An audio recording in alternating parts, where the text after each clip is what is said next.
Hey everyone, welcome to episode 18 of the MAINEiac Radio Show. I'm your host, Tech Sergeant Andy Sinclair with the 101st Public Affairs Office here in Bangor.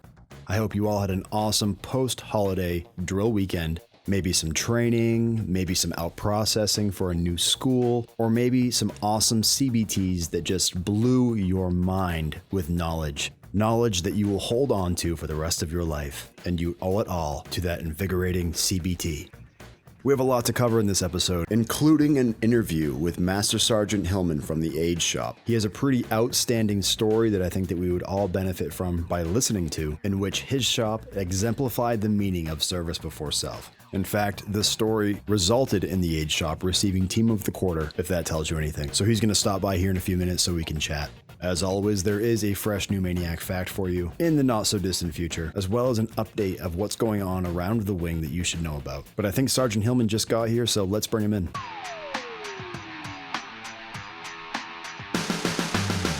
Master Sergeant Hillman, who is from the 101st Age Shop, is here today. He has a unique story that I think that everybody in the Maine Air National Guard should listen to. It's when I first heard the story, I was captivated by it, and it kind of sent off some feel-good sensors, I guess, is the best way to put it. But Sergeant Hillman, thank you for stopping by. You're welcome. Thank you for having me. So how long have you been in the Maine Air National Guard? I've been in the Maine National Guard since 2009. That's awesome. Has it always been in the Age Shop? It has always been in the Age Shop. I've been a full-timer there now since the end of 2014. That's awesome. And did you have any prior service before that? I did. I was active Army back in the 90s, and then worked right across the runway in the Army National Guard for 5 years after that until 2004. That's cool. And what did you do in the Army National Guard? Army National Guard, I was a fuel lab specialist. Oh, wow. So can you give me a brief description of what your day-to-day job is here in the Age Shop? Sure. Typically, we're doing mostly inspections on the ground support equipment for the crew chiefs. We have numerous pieces of equipment there that need to be maintained at any point in time, so the crew chiefs can actually do the maintenance they need to do on the aircraft. Every once in a while, especially here during the wintertime, that age equipment will break, and then we have to troubleshoot and repair it as needed. And you guys do that right here? You repair the age equipment here? Yes, we've got our own building. It's got 5 bays in it and all the tools we'll ever need to be able to make those repairs. Would you say that on a weekly basis, day-to-day basis, year-round, you guys are pretty busy? Fairly busy, normally more busy during the winter months. It's simply because equipment just doesn't seem to like the cold. The summertime, usually everything goes fairly smoothly. No big issues at all, so we spend the majority of the time just maintaining, doing the major inspections to ensure that they're ready for the winter. Unfortunately, as much preparation as we take during those months, it doesn't guarantee that equipment is going to run properly when called upon in 0-degree weather. But that's what you guys are there for, right? Exactly. Go outside, freeze your digits off, and fix that stuff or plug it in. So now, from my understanding, you guys had a pretty unique story recently where a couple of B1s were here, and you guys had to reconfigure some age equipment. Is that correct? Yes, it is correct. The B1's typically not an aircraft that usually flies in here. Needs a different voltage level to provide power to it. We didn't have the generator configured for them because at the time they didn't need it. But of course, as I said, equipment breaks, and unfortunately something on their aircraft broke, and they needed one of our generators at that time. So that's also from my understanding too, and correct me if I'm wrong, but your age equipment it's not normally configured for anything other than a 135, right? Correct. So what kind of steps did you guys take to accommodate the B1s over here? Well, the generators that we have can provide 2 levels of voltage. They can provide either a low voltage or a high voltage for those aircraft that need that. Again, like you just stated, our equipment is typically configured simply for the low voltage aircraft, not just the 135, but there are other low voltage aircraft that generator will accommodate. There is a configuration process that takes approximately 45 minutes with a few people to be able to move it over and get it ready for the high voltage aircraft. Did they show up at normal duty hours, or was it after everybody was gone? Or they had been here for a while. They just didn't realize that the equipment on their jet was inoperable until after duty hours. So you guys were off. So from my understanding, they called or texted you, got a hold of you and a couple other individuals that you work with to maybe come in and reconfigure these, right? Yes, yeah. I finally got in contact after a few attempts with Sergeant Singletary, who immediately texted me, and I was more than willing to come in and help out with that conversion.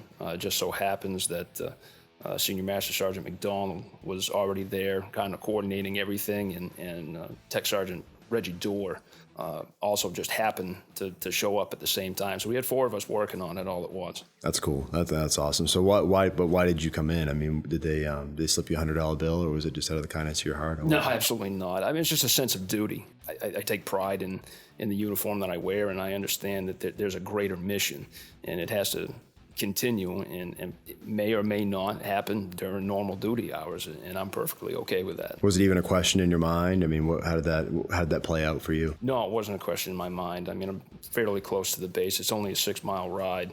Any time that I'm called upon, I want to be there to help everybody out. That's awesome. Yeah, and that's the part of the story when I heard it from Senior McDonald that kind of captivated me, because, you would like to think in a perfect world that we as airmen would wake up every day and put service before self and utilize that core value, and you don't hear stories about it every day. And I think that's why Senior McDonald told your story yesterday when I heard it, because he's very proud of that. He's proud of the people that he works with and the people that you work with, and to think that you guys, without a question, would drop everything that you've got. You got personal lives. From my understanding, it was a Friday, right? It was Friday evening, Labor Day weekend. I'm sure that some of these people that could have come were already away on a small vacation or something along that lines. But no, I had no problem at all, and neither did the others that were there. That says a lot about you guys and your shop, and that's pretty awesome. And I think that's the reason why I wanted you to stop by, or I had asked you to stop by today too, was to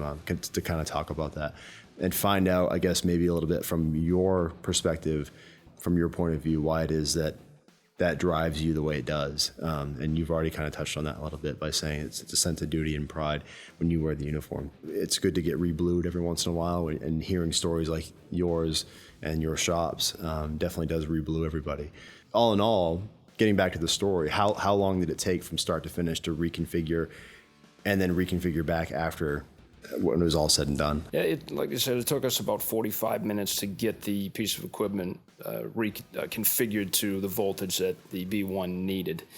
We went out onto the flight line to ensure that everything was working okay, and we actually left the piece of equipment in its configuration until the next normal duty day. I mean, we have plenty of generators to support any other aircraft that were coming in, so like I said, just in case anything else went wrong, we just kept it as is, and then somebody else took the time the next day to reconfigure it. That's really cool. And I hope that by people who are listening to this show, to this podcast, maybe can take something from it the same way I did when I heard the story yesterday.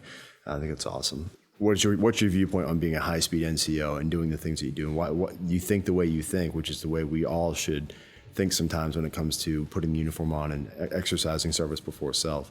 Was there anything else going through your head when you came in and led by example, which you did, by coming in and doing this? I mean, was there any ulterior motive as far as, like, what did you hope that your shop learns from this whole experience? To kind of go a little further into the question, as far as an ulterior motive, the sense of pride deals with the fact that I am a MAINEiac, and there's, a tradition to uphold here. I mean, we are world famous, and I hope to be, or hope to help continue that tradition and being famous well into the future as well. And I think it's important for us to show not only the rest of the Air Force, but the rest of the world that we are needed here. Yeah, coming in obviously was an easy choice for me.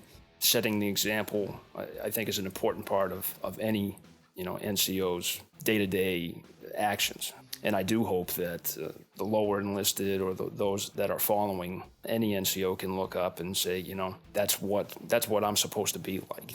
That's what I want to be like. It's hard to quantify that or put that back into those core values when you already hold those core values. It's something, I live by them, but it's more because that's just how I feel. That's how I was raised.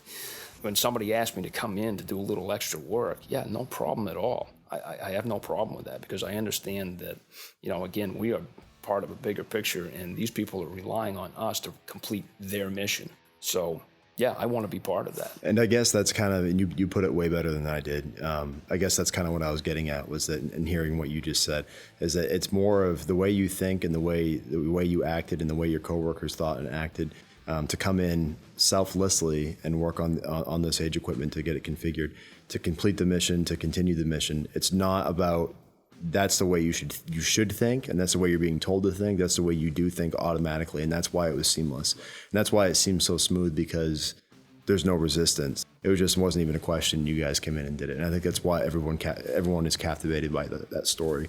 Again, congratulations on your promotion and your as well as your team of the quarter. And I know, again, we all appreciate what you guys do and the outlook that you have toward the MAINEiac mission. So again, Sergeant Hillman, thank you for coming in. Oh, thank you for having me. Awesome.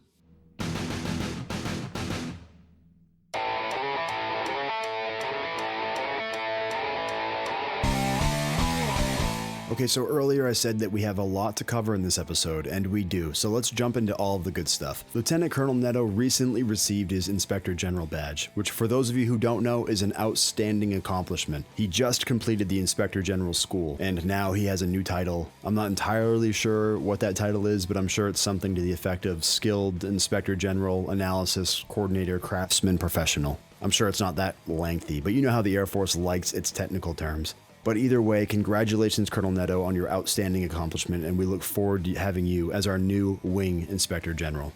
Speaking of the IG, Lieutenant Colonel Gillis is the new IGN. And before you say to yourself, IGN must stand for Information Genius Narrator. In fact, it stands for Inspector General Nuclear. Colonel Gillis seems very eager to take on his new role as IGN here at the Wing. And I can't really talk about what his job entails for obvious OPSEC reasons, and mostly because I have no idea. But if you happen to see Colonel Gillis around, I'm sure he'd be more than happy to talk to you about it. He's very easy to talk to. So congratulations, Colonel Gillis, on your new position here at the Wing.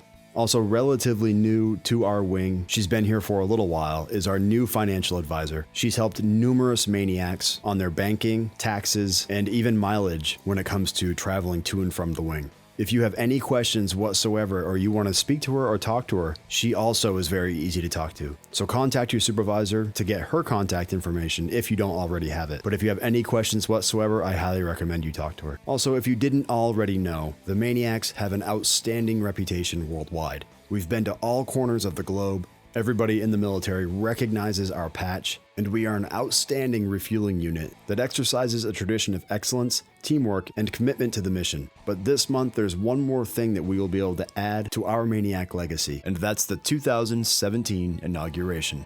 The MAINEiacs will and are taking part in this year's inauguration, which is not only an awesome accomplishment, but a privilege as well. So to the airmen that are working the inauguration, you guys are awesome and way to carry on the MAINEiac legacy. Also, the Red Cross visited the 101st Air Refueling Wing over drill weekend, and it was a big success. So to those of you who took time from those invigorating CBTs to go down and to give blood, thank you for stepping up. And last but not least, the 2017 Airman Development Seminar dates have been released. If you haven't been to one in the past, or maybe you have been to one but you want to go again, make sure you mark it in your calendar for June 23rd and June 24th. It is an awesome experience, and I highly recommend that if you haven't gone, that you go, and that if you have airmen in your shop that haven't gone, you urge them to go, because it is a very beneficial experience that leaves you with a broader perspective on how the MAINEiacs do business. So again, those dates are the 23rd and 24th of June. Make sure you write that down.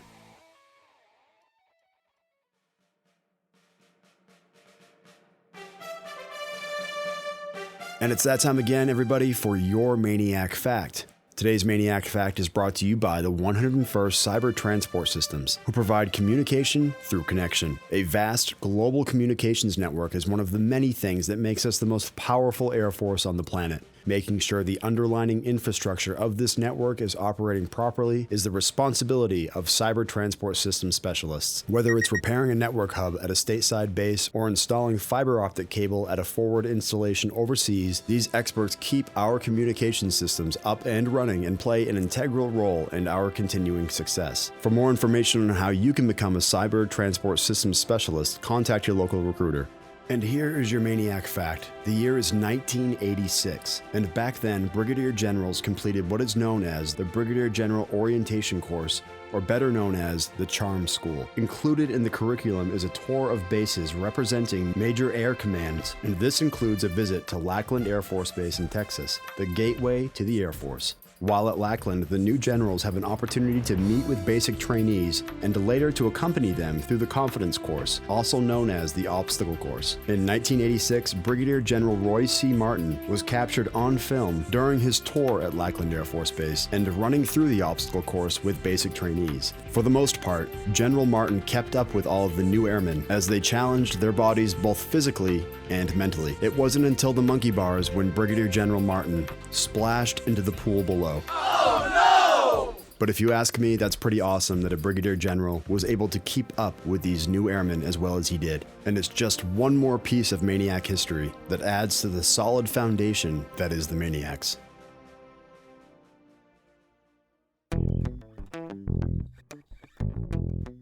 And that's all the time we have for this episode of the MAINEiac Radio Show. I'm your host, Tech Sergeant Andy Sinclair with the 101st Public Affairs Office here in Bangor. Don't forget to head over to our Facebook and Instagram pages by searching 101STARW, where you'll find daily updates with photos and videos on what's going on around the wing. Give us a like, give us a follow, share our content. Because in today's day and age, the more content you share, the more our MAINEiac story will get out. I talked about the outstanding MAINEiac reputation we have around the world. People love to hear and see what it is that we're doing. If you don't believe me, you can head over to our Facebook page and look at a video that was shot on Chief Moore's Pearl Harbor speech. It's generated over 25,000 views worldwide. And when you put that in perspective of how many wing members we have out here, that's a lot of MAINEiac lovers loving our story.